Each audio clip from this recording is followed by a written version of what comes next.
For the PA system, we are currently using AdMark line array system, which are active. And for the FOH ones, specifically, they have one 18-inch sub and four full range array speakers. And for the side fields, we also have AdMark speakers where we have kept 2 cabinets per side. They help us get the audio on the side fields. For the subs, we are using twin double 18 for AdMark also. Yeah. And I found them to be one good subwoofer because they have a long throw and their intensity is just crisp. Yeah. Yeah. So now we're going to go to our stage and show you the backline that we are using. Yeah. And from the earlier tech, I told you we have 2 center fields. So this is one. We're using EV speakers, and they are on both sides. They just feel the sound for the people who are in front. Yeah. And for the monitor speakers, we are using Beta 3. I think you can go up. Yeah. I'll take an example. So we have 6 Beta 3 speaker cabinets that we use for monitors for our BGVs and the lead pastor. And don't know where to start on instruments. We can start on the drums. Yes. So for the drums, we have a 7-hit Muppets drums. We got this about 10 years ago, and they sound good. And the person who plays it prefers them with Evans membranes. So we don't do something fancy. We have Serbian crashes, which are a bit worn out. I'm planning to replace them very soon. On the drum, kick mic. On the kick, we use Beta 91, as you can see. For it to be one good mic that picks the low end signal very well. Loved it. For my snare, I had SM57, but the capsule was hit, so it got broken. For the meantime, I'm using Sennheiser E345. Is 335, 835, I'm not for a moment. Yes, 835 microphone. For the top one, I'm using SM57 beta and Shure mic for the rest of the toms. And for my hats, I'm using one condenser mic because it's an old model. I can't remember the company well, but I just love it because it enables me to get the overall sound since I don't have any overhead mics. So it can capture both the hi-hats and the cymbals at the same time when they're being played. Yeah. For the bass, we are using a PV combo 115, and the person playing the bass also uses I didn't finish setting up the equipment. Uses an Ibanez SGGR bass guitar. He loves this guitar very much. And for them, they also have the P16 monitoring system, as you can see on top of the bass combo. Yeah. So normally he likes putting his there. And our MD is usually the pianist, and the pianist uses montage 8 and not stage 3. He prefers using the montage 8 as his first keys and not as his second keys because of the pads and the synths on this thing. It's a bass. But whenever we split them, the note usually comes to be the first keys. Yeah. We also have an option for tracks, so this is why the stool is here. So whenever he comes with his laptop loaded with the Ableton tracks, this is where he'll put it and get all the signals via his stereo signal out via the audio box. But you remember, as earlier told, we normally just use one channel to get the signal. That is the loop and the tracks combined. Unless it's when we have special arrangements where we just take another channel and put it for cue. Yeah. And when we do that, we have to mute the cue on the entire PA just remains on the ears. So the MD has his own mic. We have a guitarist. The guitarist usually uses his own pedal. That's why the pedal is not here. The guitar.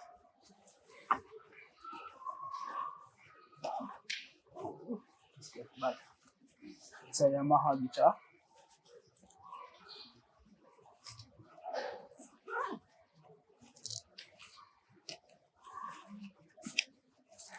So he loves using this guitar. It's a Yamaha guitar. I think the tone, well, according to him, he loves the tone, so that's what he uses. And for him, he has his own wireless system, and that's where this baby comes in. It's an Alien transmitter. So I've just gotten one output from my stage box, and remember back there when we were talking about buses. Yeah. I have assigned one bus to him, and this enables him to have his own mix. Yeah.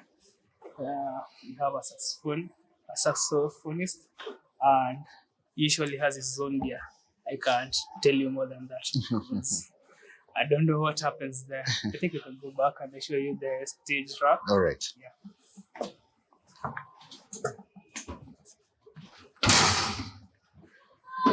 So basically, for now, we are running with two SD16s that link our mixer to the stage. And as you can see from the setup, we have one on this side and the other one is on the other side. And on this side, we have all the 16 to 32 channels connected here. That's the track, the microphones. As you can notice, there's one missing here. That's because we have routed this one to be used by the TriCaster. Yeah. And we use this Denacode amplifier and EV amplifier for monitors and center field. And then we use this AdMark for our subwoofers since they are passive. For the line arrays, they're active line arrays. Yeah. So I don't need them to be connected to an amplifier. This amplifier is for my stage subs, which currently have been fixed. So I can't show them to you. They had a shot. Which ones were they? They were EV double cabin. So in total, I was running with 10 subs on this church. Yeah. Yeah. Wow, that's quite amazing. Yeah. There's a lot of room. Yeah. The stage design was brought up by one of our pastors. They're using Perspex material. And within the Perspex, we have run two LED strips. That's the blue one and the purple one, as you can see. So we just decided to use this simple design to just captivate and enable our background to be not so boring. Yeah. Decided also to just put a logo for our church.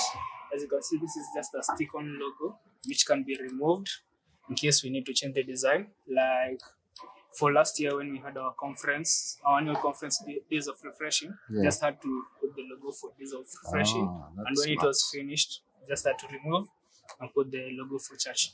It's kind of saves money because it's just printing the stickers and playing with whatever you want rather than taking an LED, do an LED, do the graphics, then having to change again. After a small period of time. So we found it to be cheaper. For now, we are looking for new designs for this year's conference. Yeah. For our in-house congregation, they normally rely on these two LED screens. They are from Absen. We acquired them a long time ago from Exposed Company. And they're the ones who usually come to service them for us. As you can remember also, in terms of screen, I told you that we have monitor screens for the the worship pastor and the person speaking. So the one screen on top enables them to see the time, and the down one also enables them to see what's going on. In case they need the scripture up running, it will just come up on that screen, and it will enable them to continue. Yeah. That's pretty cool. Yeah. In terms of lights, these are the lights that we normally adjust. The two which are on are some of them. And then they are being assisted by 3 floodlights which we don't have control upon them. So the floodlights, we normally use them to just ensure there's lighting everywhere. But where there are key spots, we adjusted the 3 lights to ensure that they cover them. as we were designing the stage, we had to ensure that we had some tracking to enable the speaker cables to pass through, so that most of the pictures could not be tripped. Yeah. But as time goes by, we found that we are adding a bit speakers, we are adding a lot of things, and we just decided to let some few cables just be seen. But for the BGVs, we ensure that the cables that they are using pass underneath, so that it cannot cause a lot of people being trampled and cables being stretched when they're not supposed to be stretched. This is one of our crash rooms. For this crash, we just decided to make it to have a very simple setup where we just have a TV screen to enable the mothers see what's happening out there, and one speaker to complement them with sound. And for this speaker, we're using a passive RCF TF Plus to just give them a small sound, and the amplifier is usually there at the sound room where I can just control it rather than coming and adjusting. Yeah. So because the TV fails, they're also able to see the LED walls out there. We don't advocate for them because they have this. Yeah. And the TVs get signal via HDMI extender. We have run an Ethernet cable from our media booth to here, and this is where one of our few places where we're using HDMI connections. So we converted from Ethernet to HDMI to get the signal. Yeah. Awesome. So this is what it's being done on both crashes. Yeah. I think we can go and see the overflow tent. Yeah. It's also being used as our TMG service. So normally when the teens are not having their service, we use the tent for people. When the church is full, we usually use that tent for people to get the message and get everything. Yeah. I think we can go. Yeah, all right.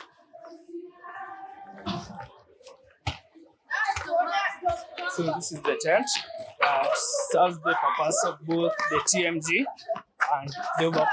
So in this tent, we also have an LED screen where they can see what's happening inside, and we have two EV speakers, Delta Mark EV speakers on both sides to enable them get the full range of the audio coming from house. Yes, you can see now they have their own practice, so we don't want to disturb them. We want to disturb them. So basically that's what they have, and in their mixer they also run on X32, so I've just assigned one channel to be taking the signal from inside, from my stage.